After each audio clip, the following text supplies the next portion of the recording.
Islam Ibrahim was born in 1901 in Berat, Albania. As a Muslim Albanian, he debarked from the Belgian vessel Lavaland on Ellis Island on October 13, 1920. In order to stay in the country, he told authorities he would live and work with his brother, even though he had no siblings. Soon after arriving, this Muslim Albanian took, or rather was given, the name Brownie. By 1935, he married Heidi Veliko, a white Christian Albanian who emigrated to the U.S. through Canada into New York, where her and her brothers were cared for by their Jewish neighbors in the New York City tenements. They couldn't pronounce her name, and they wanted her to fit in, so they renamed her Ida. And her sisters were given the names Goldie and Sally, and her brothers were renamed Alex, Freddie, and Frankie. Brownie and Ida moved to Duquesne, Pennsylvania, where he found work in the mills of Pittsburgh and where he joined the Methodist Church. Diversification and assimilation. Islam became Brownie, Heidi became Ida, Muslim became Methodist. How far we have come. By now you may have deduced that Brownie was my grandfather and Ida my grandmother. In 1940 they had a son, Jafed, or Jeffrey as he was known. And in 1958 he married Shirley, the daughter of Slovak immigrants. And I was born. And I grew up in the projects in North Braddock, a culturally diverse and very, very poor community. By 81, I had graduated from college. It only took 2 generations to get one of us into school. And I married an Irish girl, Patty Goff. 10 years earlier, her father had passed away, and her mom remarried Michael Adams. He was a black man whose father immigrated from Trinidad. And ultimately, both he and my father became pastors in the same non-denominational, interracial, evangelical church. Diversity. I think 23andMe would have a field day with my kids.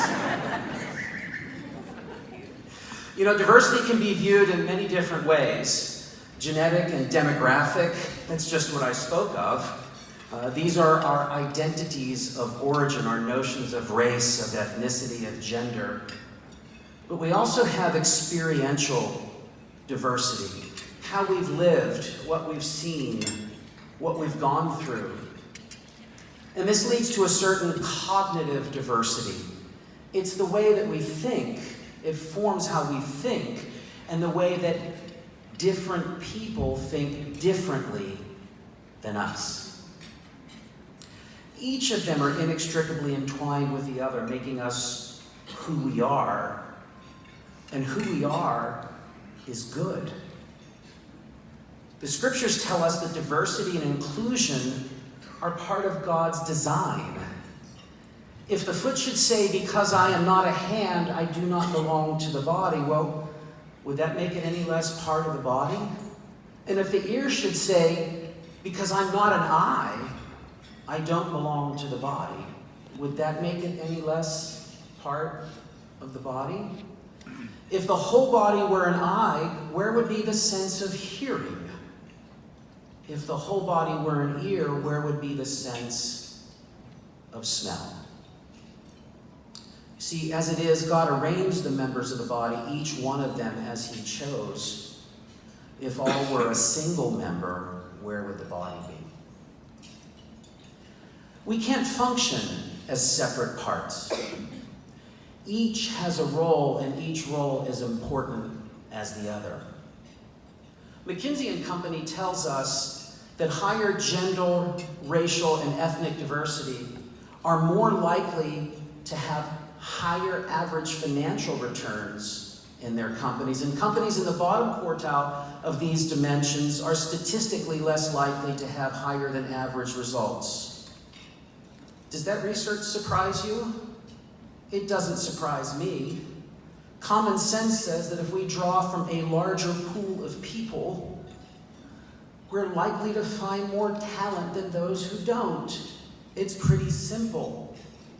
Harvard Business Review says if you want to have a smarter team, put a woman on it. Go ahead, women, you can clap. And they go on to say that cognitive diversity, the different ways of thinking demonstrated by men and women, makes the team smarter, makes the team more innovative.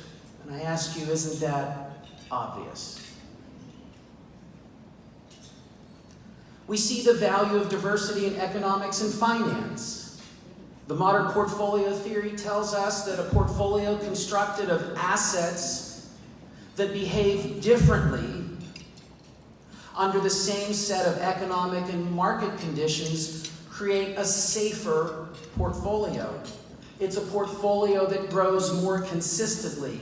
It weathers turbulence better than all others, just like people. You see, there's nothing new under the sun, is there? I grew up in diversity. My experience says that diversity is good. My professional training demonstrates unequivocally that diversity is good. So for those who stand for, those who fight for, and those who live for diversity and inclusion, I thank you.